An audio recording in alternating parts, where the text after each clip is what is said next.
నడిచినా కూర్చున్నా మోకాళ్ళ నొప్పులు వస్తున్నాయా? ప్రాణ పెయిన్ క్లినిక్ లో అధునాతన చికిత్సతో మోకాళ్ళ నొప్పులు తగ్గించుకోండి. నమస్తే, వెల్కమ్ టు మనం టీవీ. మనం ఉన్నది మన కోసం. నేను వలి. ప్రస్తుతం స్టూడియోలో ఉన్నారు టీపీసీసీ ప్రధాన కార్యదర్శి అద్దంకి దయాకర్ గారు. వారితో మాట్లాడదాం. దయాకర్ గారు నమస్తే సార్. నమస్తే వలి. బాగున్నారా? బాగుండకుంటే ఇంకేమైనా మీ కళ్ళలో ఏదో ఒక చిన్న బాధ కనిపిస్తుంది నాకు. ఈ మాట్లాడి ఇంతసేపు అలసిపోయినా, ఇంకా బాధ కాదు అది, అలసిపోవడం. అంటే మనోళ్ళు వర్షమ్మటి పెట్టిండ్రు ఇప్పుడు టీవీలో. కాబట్టి ఇప్పుడు దాదాపు 10 o'clock నుంచి ఇప్పుడు 1:30 1:10 దానికి పోయింది. మాట్లాడి అలసిపోయాను. ఇంకా నీకేం చెప్పాలని నేను ఆలోచించి మాట్లాడాలి. అంటే పార్టీ అద్దంకి దయాకర్ని ఎందుకు విస్మరిస్తోంది? ఏదో అన్యాయం చేస్తుందా అని చాలా మంది ప్రశ్నిస్తున్నారు, మీ అభిమానులే.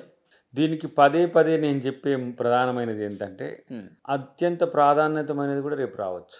కాబట్టి అభిమానులు కావచ్చు, కాంగ్రెస్ పార్టీ శ్రేణులు కావచ్చు, నాయకులు కావచ్చు, ఎవ్వరు కూడా ఆ విషయంలో సెకండ్ ఒపీనియన్కి పోవాల్సిన అవసరమే లేదు. అంటే మీరు మొదటి నుంచి కూడా మిమ్మల్ని మీరు సర్ది చెప్పుకోవటానికి, సమర్థించుకోవటానికి చేస్తున్న వ్యాఖ్యలుగా చూస్తున్నారు. ఒకటేసారి బొంబాట్ వచ్చింది అనుకోండి, అప్పుడు ఎందుకు ఆ దాకరణ ఆగింది అనేది అప్పుడు కూడా ఉంటుంది కదా. సో అందుకనే ఆ ఈజినెస్ వెనుక చాలా కారణాలు ఉన్నాయి. అన్నిటికంటే ముఖ్యంగా అవకాశాల కొరకు వెంపర్లాడే తత్వము, అవకాశాలు రాకపోతే దీనంగా ఉండే స్థితి అద్దంకి దయాకర్కు ఉండదు. ఆ నేపథ్యము కాదు, ఆ చైతన్యం అది కాదు. సో డెఫినెట్గా రేపు చూస్తారు. మళ్ళీ మీరే ఇంటర్వ్యూలు చేస్తుంటారు కదా, దయాకరే ఎట్లా. మీరు బొంబాట్ అంటున్నారు, జాక్పాట్ అంటున్నారు. గతంలో చాలా రోజుల నుంచి ఈ ప్రస్తావన వస్తూ ఉంది, మంచి అవకాశం వస్తుంది అద్దంకి దయాకర్కి అని చెప్పి చెప్తానే ఉన్నారు. మీరు చెప్తున్నారు, మీ అభిమానులు చెప్తా ఉన్నారు. కానీ ఎక్కడ రావట్లేదు కదా, అన్నీ వచ్చినట్టు వచ్చి చేజారిపోతున్న పరిస్థితి కనిపిస్తుంది. అధికారం వచ్చింది జస్ట్ వచ్చి 2 months కూడా కాలే. 100 పదవులు ఉంటాయి, ప్రాధాన్యతమైన పోస్టులు చాలా ఉంటాయి, పార్టీ పదవులు ఉంటాయి, అధికార పదవులు ఉంటాయి, చాలా ఉంటాయి. సో ఏంటంటే వాళ్ళు ఊహించుకున్నది కొన్ని అంశాల్లో ఇక్కడ వస్తే బాగుండు అని అనుకున్నప్పుడే వాళ్ళు అట్లా అనుకుంటారు. ఎవరు? మన అభిమానులైనా ప్రజలైనా. అంతకంటే మంచిగా కూడా అవకాశం ఉంటుంది. ఉన్నా మళ్ళీ లేకున్నా అనే ఆప్షన్ కూడా ఎందుకు పెడుతున్నా, నేను ఉపయోగపడేది పార్టీకి ఏ విధంగానో పార్టీకి తెలుసు. అది నన్ను ఆ రకంగా ఉపయోగించుకుంటుంది అనే అంచనా నాకు ఉంది. కాబట్టి ఇంతకుముందు మీరు అన్నారు, మనం మాట్లాడుకున్నప్పుడు దయాకర్ అన్నకు లేని బాధ మీకెందుకు అని చెప్పి కొంతమంది కామెంట్ చేస్తున్నారు. అభిమానులందరూ అన్యాయం జరిగింది లేదు ఇవ్వాల్సిందే అని చెప్పి అభిమానులందరూ కామెంట్స్ పెడుతుంటే, కొంతమంది ఏమో ఆయన చాలా పాజిటివ్గా ఉన్నారు, ఆయనకు లేని బాధ మీకు ఎందుకు రా నాయన. నేను చూసే దృష్టికోణం ఒక తీరుగుండొచ్చు, మనోళ్ళు చూసే దృష్టికోణం ఒక తీరుగుండొచ్చు. రావాలి, ఎవరెవరికో వస్తున్నాయి, దయాకర్ గారు కూడా రావాలి అని అనుకోవడంలో దాన్ని మనం వ్యతిరేకించలేము కదా. ఇప్పుడు రానందుకని ఏం చేద్దాం చెప్పండి. ఒక మాట, మీరే ఈ పరిస్థితిలో ఉన్నారనుకోండి, రాకుంటే ఏం చేయాలి? కమిటెడ్గా పార్టీ కొరకు పని చేయాలన్నా, లొల్లి చేసి అబ్బా నాకు ఇవ్వాలని చెప్పి కొట్లాడాలన్నా? చాలా బయట సంఘాలన్నీ కూడా చాలామంది వాళ్ళ కామెంట్స్ పెడతారు, కొందరు నిరసన చెప్తారు, కొన్ని సంఘాలు ఇట్లా అంటాయి. అవి వాళ్ళు వ్యక్తపరచుకునే హక్కు ఉన్నది, దాన్ని కాదనే హక్కు నాకు లేదు. చాలాసార్లు దాన్ని వ్యతిరేకిస్తా అని చెప్పినా కూడా మేము వద్దని వారించిన పోను అంటే మీకు మనస్ఫూర్తిగా చెప్పండి, 1% కూడా బాధపడ్డ పరిస్థితి కనిపించట్లేదా? బాధ అంటే నువ్వు ఎట్లా డిఫైన్ చేస్తావు బాధను? రేపు వచ్చేదాన్ని చూసి సంతోషపడాలన్నా, ఇప్పుడు రాని దాన్ని చూసి బాధ? తుంగతుర్తి టికెట్ అద్దంకి దయాకర్దే 100% అయిపోయింది అన్నారు, అది టికెట్ కాలేదు. అయినప్పటికీ అక్కడ పనిచేశారు, పార్టీ కోసం కష్టపడ్డారు, అభ్యర్థిని గెలిపించారు. తర్వాత ఎమ్మెల్సీ కూడా పేపర్లో వచ్చేసింది, అద్దంకి దయాకర్ ఫైనల్ అయిపోయింది. ఇక మీ పెద్దలు కూడా మీకు ఫోన్ చేశారా ఎమ్మెల్సీ టికెట్ కన్ఫర్మ్ అయిపోయినట్టు? వెంటనే 24 hours ప్లేట్ ఇట్లా తిరిగిపోయింది. అవును. ఏమనిపించింది మీకు? అంటే ఇంకా మంచిది ఇస్తారనిపించింది. సో కాబట్టి బ్రదర్, పని చేసేటానికి ఒక రకమైన ఫీల్ ఉంటుంది అని అనుకోవడంలో నేను పెద్దగా ఏదో నష్టం జరిగిపోయిందనే ఫీలింగ్తో నేను లేను.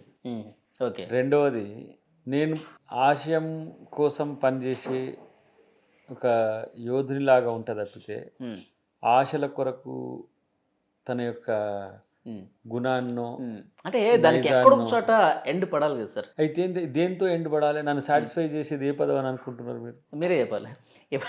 ఇప్పుడు ఎమ్మెల్యేగా రాలేదు, ఎమ్మెల్సీగా అయ్యి మంత్రి అవుతారని చెప్పి చాలామంది ఎక్స్పెక్ట్ చేశారు, మీరు కూడా అనుకునే ఉంటారు బహుశా. ఇప్పుడు ఏది పోయి ఉన్నాయి చెప్పు, వాటిలలో ఏవి పోయి ఉన్నాయి? అన్నీ ఎలావే కదా, అన్నీ ఉన్నాయి. ఇప్పుడు పోయి ఏం పోలేదు కదా. ఓకే. మంత్రులు 6 ఖాళీగానే ఉన్నాయి, ఎమ్మెల్సీలు 4 ఖాళీగానే ఉన్నాయి, ఏది లేదు. చాలా మందికి ఏంటంటే ఇప్పుడు వచ్చేది రాలేదు కదా అనే ఒక ఫీల్ తప్పితే అది. కాబట్టి అవకాశాలు ఉంటాయి.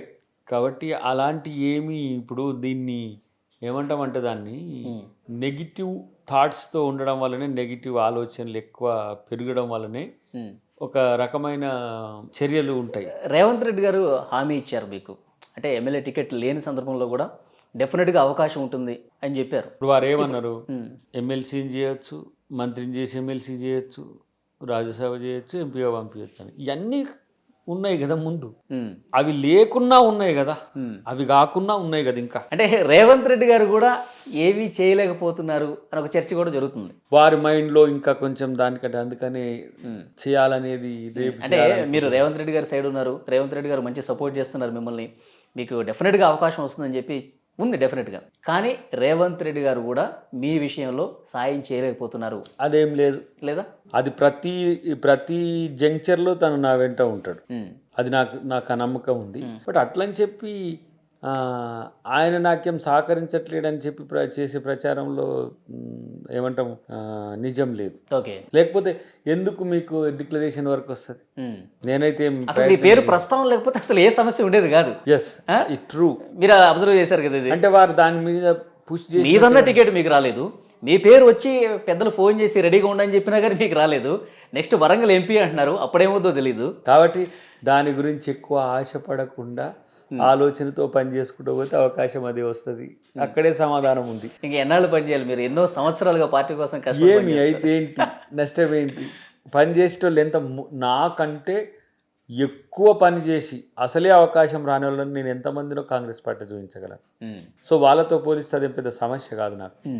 కాబట్టి కానీ అర్హత ఉండి బలమైన నాయకుడు, మంచి చదువుకున్న వ్యక్తి, నాకంటే అర్హత కలిగిన వ్యక్తులు ఇంకెక్కువ మంది ఉన్నట్టు లెక్క. ఇప్పుడు పార్టీ అధికారంలో ఉంది కాదు, నాకంటే అర్హత కలిగిన వ్యక్తులు ఎక్కువ మంది ఉండడం వలన అద్దంకి దయాకర్కి అవకాశం రాలేదని అనుకోవచ్చు. వాళ్ళ తర్వాత నాకు వస్తుంది రేపు. యువకుడు బలమూరి వెంకట్, అవును, మీకంటే సీనియర్ కాదు కదా.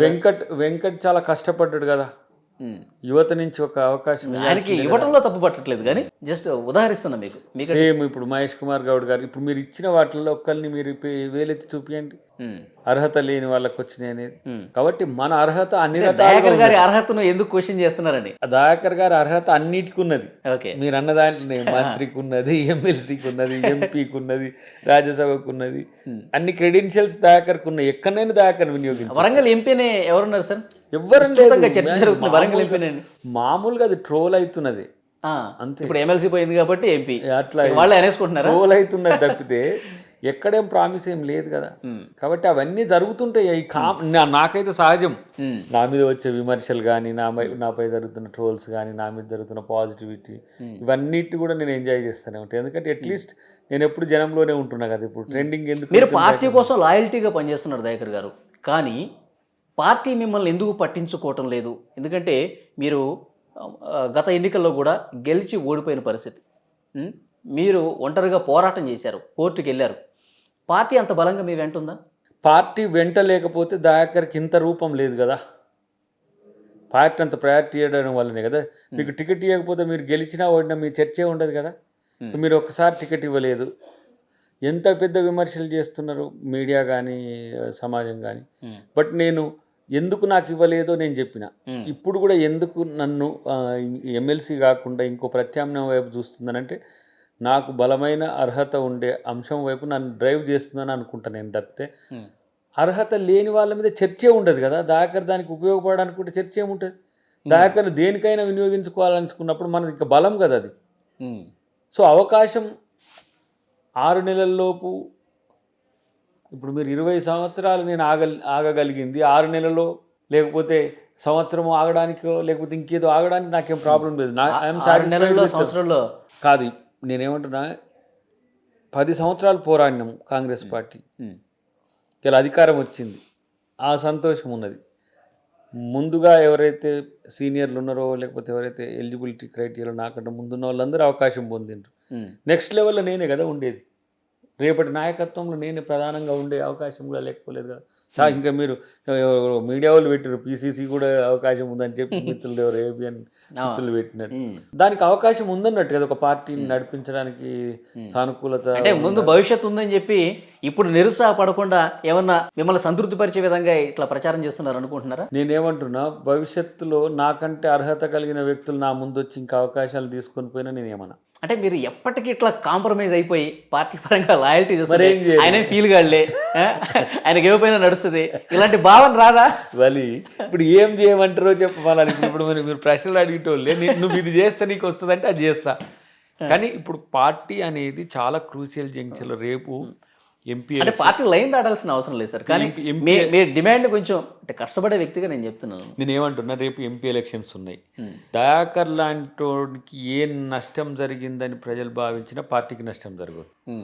అందుకనే ఇంకా నేను విధేయతతో కాదు, చాలా వినమ్రతతో పనిచేయాల్సిన నెలలు ఇవి అప్ టు ఎంపీ ఎలక్షన్స్. ఎందుకంటే మా టార్గెట్ జాతీయ స్థాయిలో రేపు రాబోయే కాలంలో రాహుల్ గాంధీ గారిని మేము ప్రధానమంత్రిని చేసుకోవాల్సిన ఒక పెద్ద బాధ్యత కాంగ్రెస్ పార్టీ నాయకుల మీద, శ్రేణుల మీద, కార్యకర్తల మీద ఉన్నది. అది పెద్ద మిషన్ మాకు. ఇప్పుడు అద్దంకి దయాకర్కి వ్యక్తిగతంగా ఇది వచ్చిందా అది వచ్చిందా అనే దాని మీద చర్చ జరుగుతుంది. కానీ కాంగ్రెస్ పార్టీ అధికారంలోకి వచ్చింది, దాంట్లో మేము ఒక భాగంగా ఉన్నాం. అది సంతోషంతో పాటు నన్ను అకామిడేట్ చేయడానికి రేపు ఏదాన్నైనా ఇంత పెద్ద ప్రభుత్వంలో నన్ను అకామిడేట్ చేయడం అనేది అసలు ఇష్యూనే కాదు.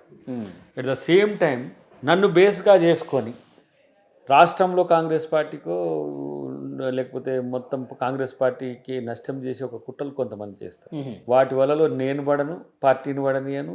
నేను పార్టీకి మరింత మెరుగైన సేవలు ఎట్లా అందించాలనే ఆలోచనతో. ఏంటి ఆ కుట్రలు ఏంటి? ఇప్పుడు ఏం చేస్తారు మిగతా వాళ్ళు, ఇగో దయాకర్కి అవకాశం ఇవ్వలేదు, చూసినవా ఎస్సీలను ఇట్లా చేసిండ్రు, అది ఇట్లా చేసిండ్రు, ఓ దయాకర్ ఇట్లా అన్యాయం జరుగుతుంది, ఇది చేసిండ్రు అనుకో, దానికి నువ్వు టెంప్ట్ అయిపోయి నువ్వేదో డిసిషన్ తీసుకున్నావు అనుకో, అది ఎవరికి నష్టం? పార్టీకి నష్టం. అల్టిమేట్గా ఆ పార్టీకి నష్టం అయ్యే పని పార్టీయే మీకు నష్టం కలిగిస్తుంది. ఎవరు అన్నారు? ఎవరు అనే దాన్ని నేనెందుకు పట్టించుకోవాలి? పార్టీ నాకుతో మాట్లాడుతుంది కదా. మీ నియోజకవర్గంలో మీ అభిమానులు కావచ్చు, మీ కార్యకర్తలు కావచ్చు, మీరు ఎమ్మెల్యే కావాలనుకున్న వాళ్ళు, ఎమ్మెల్సీ మంత్రి కావాలనుకున్న వాళ్ళు, చాలా బలంగా కోరుకున్న వాళ్ళు, రోజు మీతో మాట్లాడేవాళ్ళు, మీతో తిరిగేవాళ్ళు, వాళ్ళు ఇప్పుడు అనుకుంటుండ్రు. వాళ్ళు ఎట్లా సాటిస్ఫై చేస్తారు మీరు? వాళ్ళు ఇప్పుడు అనుకుంటుండ్రు కదా, రేపు వచ్చేదాన్ని బట్టి వాళ్ళు సంతృప్తి పడతారు. రేపు వచ్చేదాన్ని బట్టి డెఫినెట్గా. బట్ నేను ఇప్పుడు ఫిబ్రవరి, March, April, May. These months are very crucial to the state Congress and national Congress. Okay. So ఆ క్రమంలో నా వర్క్ను ఏ విధంగా డివిజన్ చేసుకోవాలనే దాని మీద కాన్సన్ట్రేట్ చేస్తా. నేను పని చేస్తున్న క్రమంలో నాకు ఏది ఇవ్వాలనేది కూడా అధిష్టానం చూస్తుంటది. ఆ పని నేను చేస్తున్నా. నా వ్యక్తిగతంగా ఎంపీ టికెట్ అంటున్నారు కదా సార్, మీరు సాటిస్ఫైతోనే ఉంటారా ఎంపీ టికెట్ ఇస్తే? నాతో ఎవ్వరు అనలేదు మిత్రమా. అంటే ఒకవేళ సరే ప్రతిపాదన వచ్చింది అనుకోండి, మీ పెద్దలే మీతో వాళ్ళు ఇప్పుడు దయాకర్ ఎంపీకి పనికి వస్తాడు, ఇగో ఈ ప్రాంతంలో నిలబెడదాం అనుకుని పార్టీ డిసిషన్ తీసుకుంటే ఐఎమ్ రెడీ. లేదు పార్టీ ఇది కాకుండా దయాకర్కి ఇది చేస్తే బాగుంటుంది అంటే దాన్ని సార్ పార్టీ ఓకే సార్, మీకు ఒక సెల్ఫ్ సాటిస్ఫాక్షన్ అనేది ఉంటుంది కదా. నన్ను సాటిస్ఫై ఇప్పుడు నేను అంటున్నా, నేను కోరుకునేది ఒకటే, కాంగ్రెస్ పార్టీ దేశంలో అధికారంలో రావాలి, రాష్ట్రంలో వచ్చింది. కాంగ్రెస్ పార్టీ నిరంతర రాజకీయాల్లో కాంగ్రెస్ పార్టీని మరింత బలోపేతం చేయడానికి మాలాంటి యువకులు అవసరము. రేపు భారత రాజ్యాంగ పరిరక్షణ కావచ్చు, ఈ దేశంలో ప్రజాస్వామ్య పరిరక్షణ అనేది కాంగ్రెస్ పార్టీ లక్ష్యంగా ఉన్నది.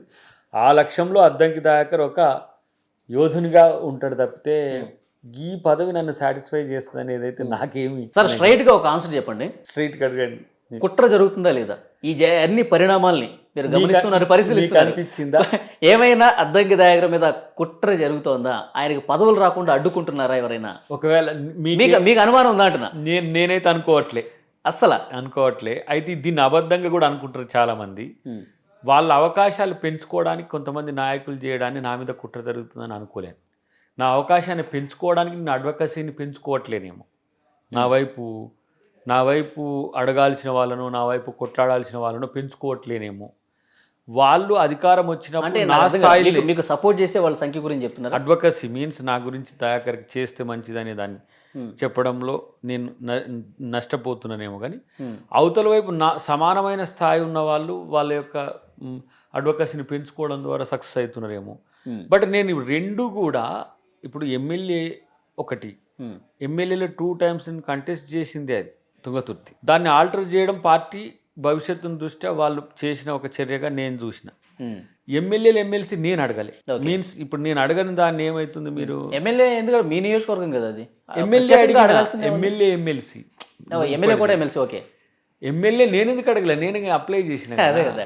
సో అది రాకపోయినప్పుడు ఏంది, నాకంటే మెరుగైన నాయకుడిని ఇవ్వడానికి పార్టీ ప్రయత్నం చేసింది అనుకుంటే గెలిచిపోయింది కదా, అది సమస్య కాదు. ఇప్పుడు ఎమ్మెల్యేలు ఎమ్మెల్సీ వాళ్ళు ప్రిఫరబుల్లో ఫస్ట్ పార్టీ కొరకు త్యాగం చేసిన వాళ్ళు ఎవరు అనేది ఆ విషయంలో నాతో పాటు ఒక 10-12 మందిని అనుకున్నారు. దాంట్లో వాళ్ళిద్దరికి అదృష్టం వచ్చింది చాలు.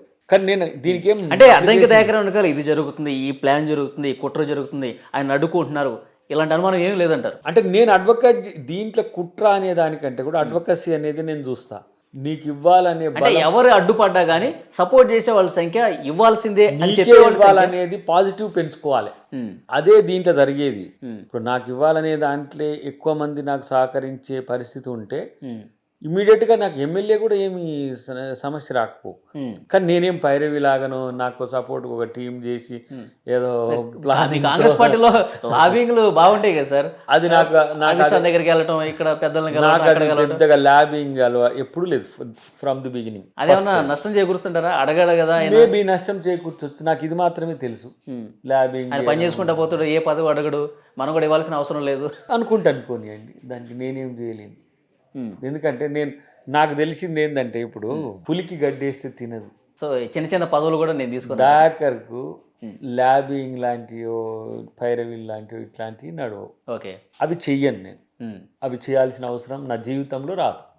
కాబట్టి ఇంకొకరు చేస్తురా లేదా అనేది నేను అనను, నాకు అదని అవసరం. ఒక మీరు అన్నట్టుగా దాకర్ ఇట్లా చేస్తే వచ్చినేమో, అట్లా చేస్తే వచ్చినేమో అంటే ఈ ఏమంటాము అప్పీజింగ్ లేకపోతే ఇట్లాంటి దాకర్ చేయడు. దాకర్కు 2 సార్లు ఇచ్చింది కాంగ్రెస్ పార్టీ అధిష్టానమే, రేపు ఏదైనా చేసిన అధిష్టానమే చేస్తుంది with the help of the state.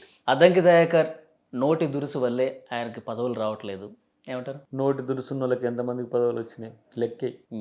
Addanki దయాకర్తో పాటు ఎంతమంది ఇప్పుడు పదవుల్లో ఉన్న వాళ్ళు నోటి దురుసు. ఇప్పుడు మీకు చేయి దగ్గరకు వచ్చి నోటి దగ్గరకు వచ్చి వెనక్కి వెళ్తుంటే చాలా మంది చెప్తున్నారు. మీరు ఇది కరెక్ట్గా మీరు చెప్పండి, ఎంతమంది నోటి దురుసున్నోళ్ళు మంత్రులు ముఖ్యమంత్రులు అవుతున్నారు, వాళ్ళు లాబింగ్ చేసుకుంటారు. ఎంత నోటి దురుసున్నా దాకర్ చెయ్యడు.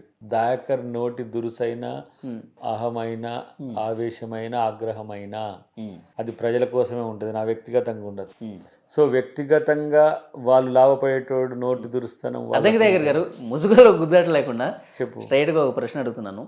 కోమటిరెడ్డి వెంకరెడ్డి గారి మీద మీరు చేసినటువంటి ఆ వ్యాఖ్యలు ఇప్పటికీ మిమ్మల్ని వెంటాడుతున్నాయి కాబట్టే మీకు పదవులు రావట్లేదు. నల్గొండ జిల్లాకు సంబంధించిన ఆ సీనియర్ నాయకులే అడుగడుగున అడ్డుపడుతున్నారు. దానికి రేవంత్ రెడ్డి గారు కూడా ఏమీ చేయలేకపోతున్నారు, చేయాలని మనసులో ఉన్నప్పటికీ కూడా. అది మీ అభిప్రాయం, జరుగుతున్న చర్చ. అది మీ అభిప్రాయం, జరుగుతున్న చర్చ. అది నాది కాదు కదా, నాకు తెలుసు కదా ఏం జరుగుతుంది ఏందనేది. నాకుండే కోణంలో పాజిటివ్ ఉంది, అది మీరు చెప్పలేదు. మీరు మనస్ఫూర్తిగా చెప్తున్నారా ఈ విషయం? చాలా హోల్ హార్టెడ్గా ఇంకెట్లా చెప్పాలి, నవ్వుకుంటే చెప్పాలి, ఇంకెట్లా చెప్పాలంటే చెప్తా. బట్ ఇవన్నీ అంటే రిపిటేటివ్ క్వశ్చన్స్, నాన్ సైంటిఫిక్ అసలు వాటి గురించి ఉన్నా కానీ చెప్పలేని పరిస్థితి. నాకు జరగబోయేది చెప్పలేను నేను ఇప్పుడు నీకు. కాబట్టి నేను దాని విషయం చెప్తే మీకు ఏమంటాము, అది ఆశ్చర్యార్థకం ఉంటుంది, ఇంకేదో ఉంటుంది. కాబట్టి ఈ విషయాలు అలాంటి పరిస్థితి ఉందా లేదా? ఎస్ ఆర్ నో అంటే అలాంటి పరిస్థితి లేదు. ఇప్పుడు మీరు అన్న దాని విషయంలో వాళ్ళు ఏం అడ్డుకుంటున్నట్టుగా నేనైతే అనుకోవట్లేదు. అడ్డుకున్నారు అని అనుకున్నా కూడా నేను చేసేది ఏం లేదు. అంటే 24 అవర్స్లోనే ఇట్లా ఒక్కసారి చేంజ్ అయిపోయింది కదా పరిస్థితి. ఏమో మరి అప్పుడు కూడా 1 అవర్లోనే అయింది కదా ఎమ్మెల్యే టికెట్. ఇదన్నా 24 అవర్స్ అయింది, చాలా ఎక్కువ సమయం పెట్టినట్టు కుట్రకు. నువ్వు అన్నట్టు కుట్ర జరిగింది అయితే, నువ్వు అన్నట్టు చెప్తే. కానీ అవన్నీ ఏముండవు, ఎవరు ఎప్పుడు ఎంతో కాలం అడ్డుకోలేరు. సో బట్ ఇది ఏంటంటే ఈ చర్చ నేను ఎక్కువ పెట్టడం వల్ల కూడా పార్టీకి కూడా మంచిది కాదు. అందుకని నేను ఎక్కువ కాంట్రాలకు పోను. I'm always thinking about positive towards to the party and also my self.